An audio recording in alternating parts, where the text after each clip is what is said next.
இண்டிபெண்டன்ஸ்க்கு அப்புறம் இத்தனை வருஷமா நம்ம நாட்டுக்கு 2 பட்ஜெட் இருக்கும். ஒன்னு ரயில்வே பட்ஜெட், இன்னொன்னு பொது பட்ஜெட். ரயில்வே அப்படின்ற ட்ரெயின் ஓடுற ஒரு விஷயத்துக்கு ட்ரெயினுக்கு தனி பட்ஜெட் இருக்கும்போது ஒரு நாட்டோட 70% பாப்புலேஷன் அக்ரிகல்ச்சரை டிபெண்ட் பண்ணிருக்கு. அக்ரிகல்ச்சருக்கு இது பட்ஜெட்டே கிடையாது.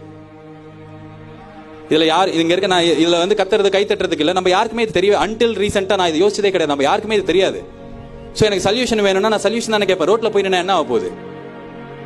ஆமா 10 நாள்ல இப்ப நெடுவாசல் ரோட்ல நின்னோம், ஆமா தப்பு இது அப்படின்னு. ஆனா நெடுவாசல் மாதிரியே தமிழ்நாட்டில் மட்டும் 15 இடத்துல இந்த மாதிரி ப்ராஜெக்ட் போயிட்டு இருக்கு. யாருக்குமே தெரியாது. வாடிவாசல் முடிஞ்சிருச்சு, ரைமிங்கா இருக்கான்னு தெரியாது. நெடுவாசல் இப்ப அடுத்த ரோட்டுக்கு போ, அடுத்த ரோட்டு எத்தனத்துக்கு நம்ம ரோட்டுக்கு போவோம்? சோ என்ன சொல்யூஷன்? ஒரு வாட்டி அரவிந்த் சாமி வந்து காப்பாத்திருவார், சகாயம் ஐஏஎஸ் காப்பாத்திருவார், இல்ல ஆர்ஜே பாலாஜி காப்பாத்திருவார்னா யார் இவங்கலாம்? எதுக்கு வந்து இவங்க வந்து காப்பாத்தணும்? ஒரே ஒரு சகாயம் ஐஏஎஸ் சிஎம் ஆயிட்டா தமிழ்நாடு மாறிடுமா? எப்படி மாறும்? எத்தனை அரசியல்வாதி இருக்காங்க. ஒரு சிஎம் ஒண்டி மாத்திட்டா மீதி எல்லாமே அடுத்த நாளைக்கு மாறிடும். நம்ம எல்லாருமே பேசிக்கா கரப்ட். நம்ம எல்லாருக்குமே நம்ம பண்றது தப்பு அப்படின்னு ரியலைஸே நம்ம பண்ணிக்க மாட்டோம். இங்க இருக்கிற எத்தனை பசங்க லைசன்ஸ் வந்து 8 போட்டு வாங்கியிருப்பாங்க. நீ கை தூக்க தேவையில்ல, சொல்ல தேவையில்ல. பட் உங்களுக்கு தெரியும், மொத்த இவ்வளவு 2000 பேர் இருக்கிற கூட்டத்தில் 25 பேர் கை தூக்குவோம். நம்ம அப்பா எத்தனை பேருக்கு லஞ்சம் கொடுத்துருப்பாங்க. நம்ம வீடு கட்டணும்னா கவுன்சிலர் காசு கொடுக்கணும். நம்மளுக்கு இதெல்லாம் தப்பே தெரியாது. ஏன்னா இதான் இங்க தானே நம்ம இருக்கோன்னு. நம்ம இந்த சிஸ்டம்ல இருந்தோம்னா நம்மளுக்கு இந்த மாதிரி தலைவர் தான் கிடைப்பாங்க. சசிகலா வந்து எதிர்த்து ஒரு ட்வீட் போடுங்க, சசிகலா வந்து அவங்க பாட்டி எடுத்துட்டாங்க சொல்லுங்க அப்படின்னா, சசிகலா யார் எதிர்த்தாங்க? காமராஜ் எதிர்த்தாங்களா? சசிகலா பன்னீர்செல்வம் எதிர்த்தாங்க. பன்னீர்செல்வம் யாரு? அவங்க கூடிய தான் இதுக்கு முன்னாடி 4 வரைக்கும் இருந்தாங்க. சரி, இவங்களாம் தேவையில்ல, ஃபர்ஸ்ட்ல இருந்து எலெக்ஷன் வைக்கலாம். எலெக்ஷன் வச்சா யார் வருவா? ஸ்டாலின் வருவாங்க.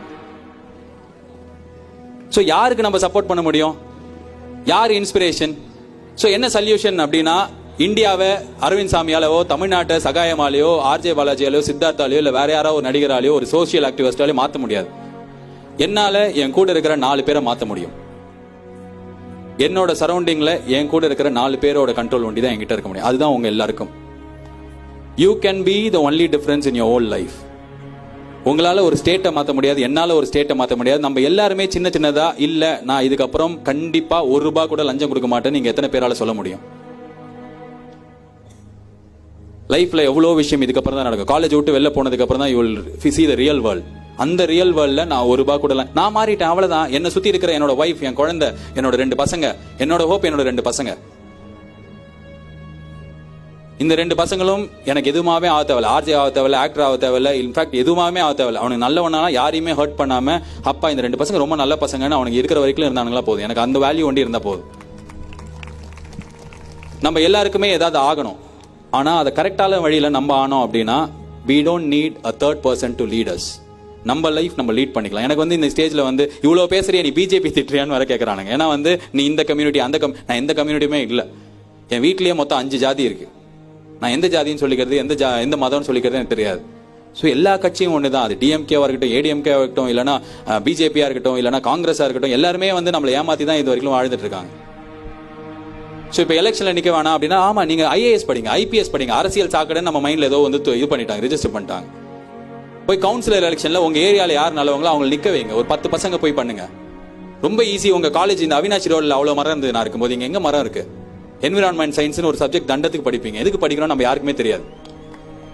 சும்மா அது எழுதினா பாஸ், ஒரு லீவ் போட்டா அரியர் விழுந்துரும். சோ அந்த சப்ஜெக்ட்ல காலேஜ் மேனேஜ்மெண்ட்டுக்கு நான் ஏற்கனவே அவர் பார்த்தார், பிரின்சிபல் சார் பார்த்திருக்காரு. ஐசிடி அகாடமின்ற இடத்துல இதே தான் சொன்னேன். காலேஜ் ஓனர்ஸ் டிசைட் பண்ணுங்க.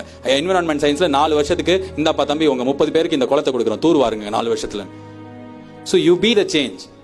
You don't expect GV Prakash to go to Neduvasal. GV பிரகாஷ்ல ஒரு வாட்டி போக முடியும், என்னால ஒரு வாட்டி போக முடியும், இன்னொரு நாள் 2 வாட்டி போக முடியும். இவங்கலாம் எதுவும் மாத்தலாம் கொண்டு வர முடியாது.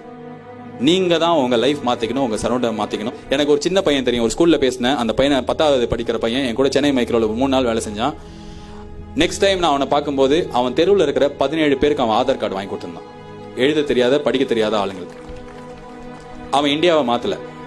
அவனால அதுக்கு மேல எதுவும் 10வது படிக்கிற பையன் அவன் லீவ்ல 17 பேருக்கு வந்து ஆதார் கார்டு வாங்கி கொடுக்கறதுக்கு அவன் காரணமா இருந்திருக்கான். அவன் தான் ஃபார்ம் ஃபில் பண்ணா, அவன் தான் கூட்டு போனா.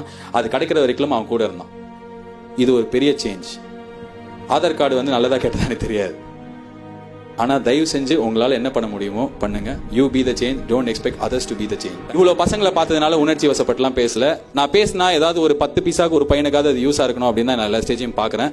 ஐ ஹோப் யாரா ஒருத்தருக்காவது நீங்க சேஞ்சா இருக்கணும்னு தோணி இருக்கணும். Thank you so much. And Anusha, நான் ஏதாவது தப்பா பேசியிருந்தேன்னா மன்னிச்சுக்கோங்க.